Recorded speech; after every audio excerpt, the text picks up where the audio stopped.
عصير شريهان وفطوطة، وإن اللي كانت بهجة وسرور جده صلاح معليلي يحكي حكايات فيها سحر وضحكي.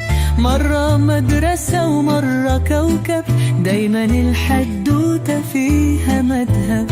هنرجع للزمن الجميل، حكايات مليانة تفاصيل، ده الخير دايما يكسب ويبان، وكل شر لآخر زمان. ميس جميلة قلبها طيب، تحب الناس وتحب تقرب، لكن عدلة دايما مكارة، بتحلم بالشر والإمارة. هنرجع للزمن الجميل، حكايات مليانة تفاصيل.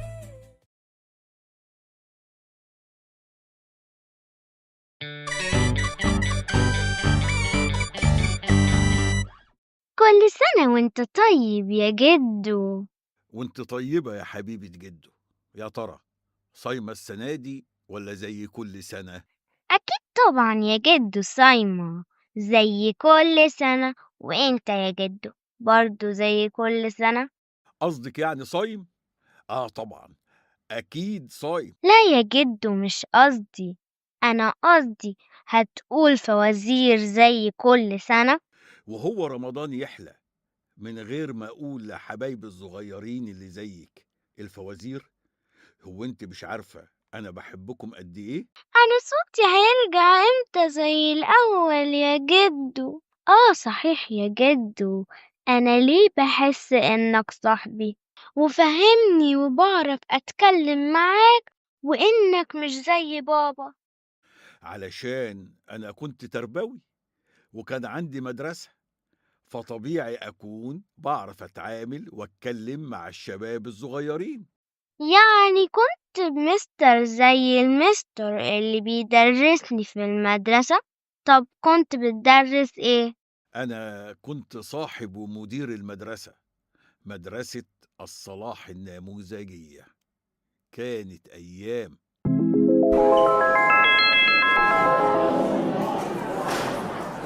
أبناء الطلبة، أرحب بكم في بداية عام دراسي جديد، راجيا لكم من الله عز وجل التوفيق والنجاح.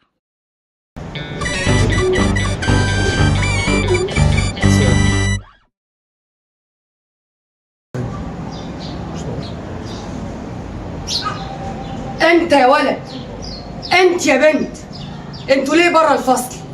ادخلوا فصلكم والا والله هجيلكم. برضو سرحت تاني يا جدو؟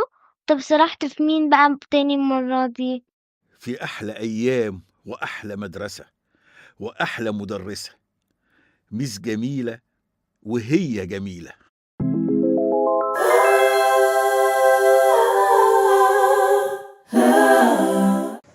صباح الخير يا ولاد، انا مس جميله وهدرس لكم معايا احلى حاجه في الدنيا، التاريخ والجغرافيا. يلا بينا.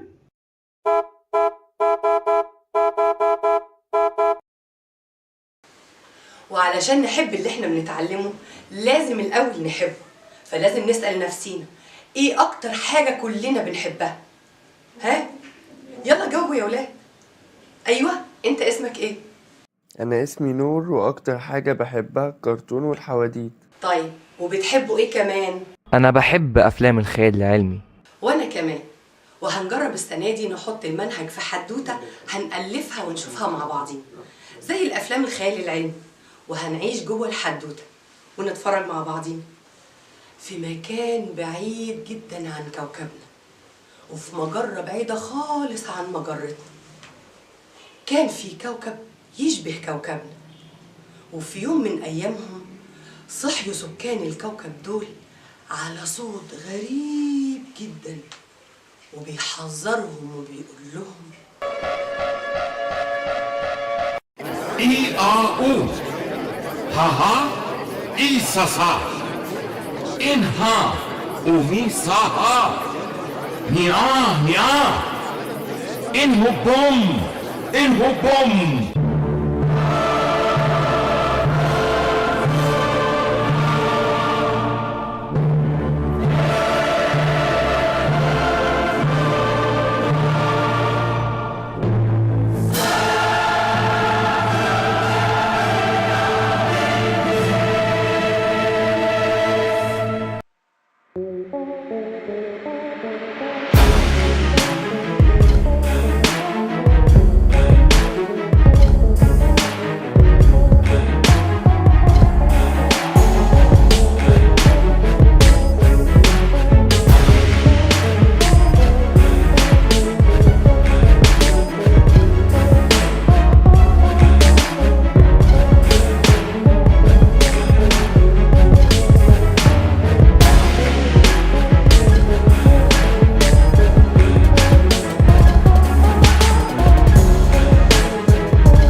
ولكن قدر حاكم الكوكب ينقذ سكان الكوكب في السفن الفضائية اللي كان مجهزها، لأن علماء كوكبه قدروا بعلمهم يعرفوا إن الكوكب هينفجر بسبب الاستخدام السيء للتقدم العلمي العظيم اللي كان عندهم. بس المشكلة كده ما اتحلتش، لأنهم بعد ما هربوا من الانفجار أصبحوا لاجئين في الفضاء ومش عارفين ينزلوا على أي كوكب من الكواكب، لأنه لازم يكون كوكب مشابه لكوكبهم علشان يقدروا يعيشوا ويتنفسوا وياكلوا عليه. وطبعا مش ممكن هيعيشوا في السفن الفضائية دي على طول. وكان مع الحاكم على السفينة الروبوت مكمك، وهو أحدث روبوت على الكوكب وصنع خصيصا للحاكم. وكان مكمك ده نسخة ذكية جدا من الذكاء الاصطناعي، وكان مصاحب للملك للرد على كل الأسئلة وتقديم جميع الحلول الممكنة لأي مشكلة. ومن هنا كان سؤال الحاكم لمكمك عن الكوكب المناسب لهبوط السفن عليه، وراح مكمك مشغل الباحث الكوني لتحديد الكوكب المناسب واللي شبه كوكبهم اللي انفجر.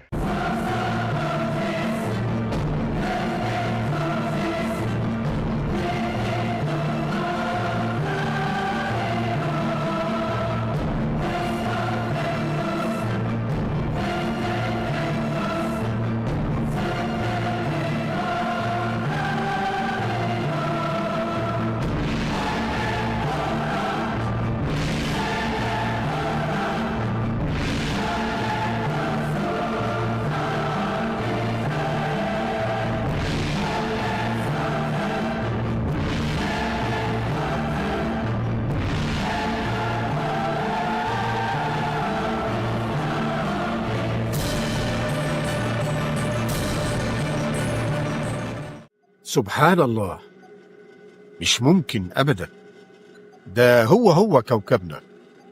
بس إزاي؟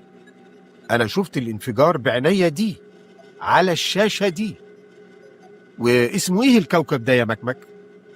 الأرض سيدي الحاكم. في كوكب في الدنيا اسمه الأرض؟ ده كوكب في مجرة بعيدة عننا يا مولاي، اسمها درب التبانة أو الطريق اللبني. بس متهيألي يا مكمك إن الكوكب ده أكبر من كوكبنا، مش كده؟ هو نفس مساحة كوكبنا 510 مليون كيلو متر مربع، والبحار المحيطات فيه بنسبة 70.17%، والباقي مساحة اليابس يا مولاي. سبحان الله، ده كأنه توأم كوكبنا بالظبط.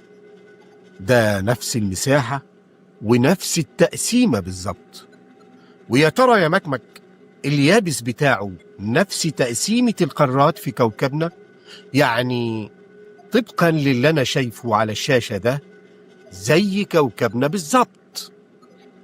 نفس تقسيمة القارات سيدي الحاكم، مع اختلاف بسيط في الأسماء.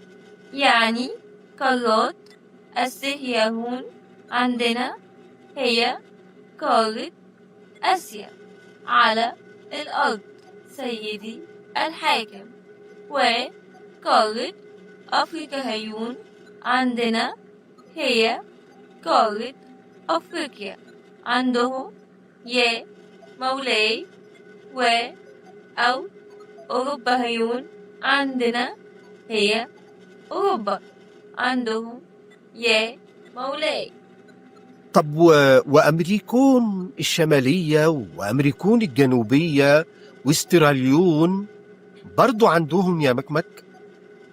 بالضبط مولاي، بس عندهم أمريكا وأستراليا، والفرق الوحيد يا مولاي إن عندهم القارة القطبية الجنوبية وإحنا ما عندناش.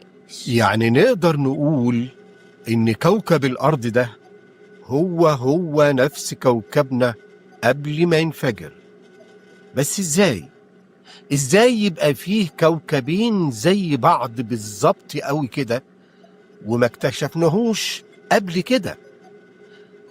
يمكن علشان ما حاولناش، أو لأنه في مجرة بعيدة جدا عن مجرة كوكبنا. عموما الحمد لله إن ربنا عوضنا عن وطننا بوطن تاني شبهه بالظبط. يعني ايه يمين صاحبته عندنا في كوكب الأرض؟ أيوة يا يوسف، لأنه الكوكب الوحيد اللي يشبه كوكبهم اللي انفجر واللي يقدروا يعيشوا ويتعايشوا عليه.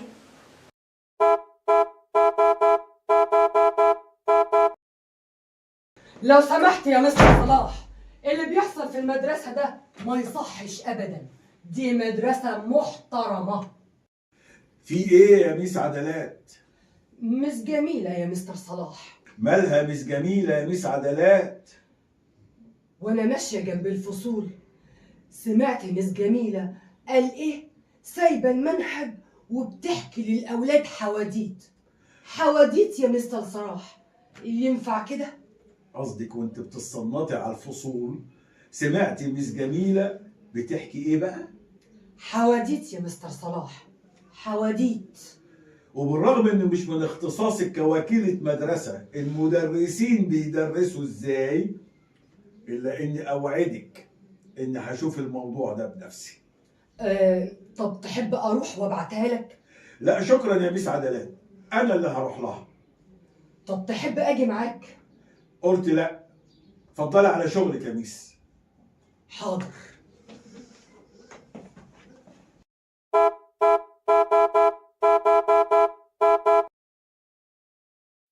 والفزورة السنة دي يا أولاد هتكون حلها جوه الحدوتة في حكايات ميس جميلة. يعني السؤال جوه المقرر، والسؤال هو: ما هي مساحة كوكب الأرض واسم المجرة التي يدور فيها كوكب الأرض؟ والفزورة مرة تانية: كم مساحة كوكب الأرض وما هو اسم المجرة التي به؟ يلا يا حلوين اكتبوا الحل وابعتوه قبل تاني يوم العصر، وكل سنة وانتم طيبين.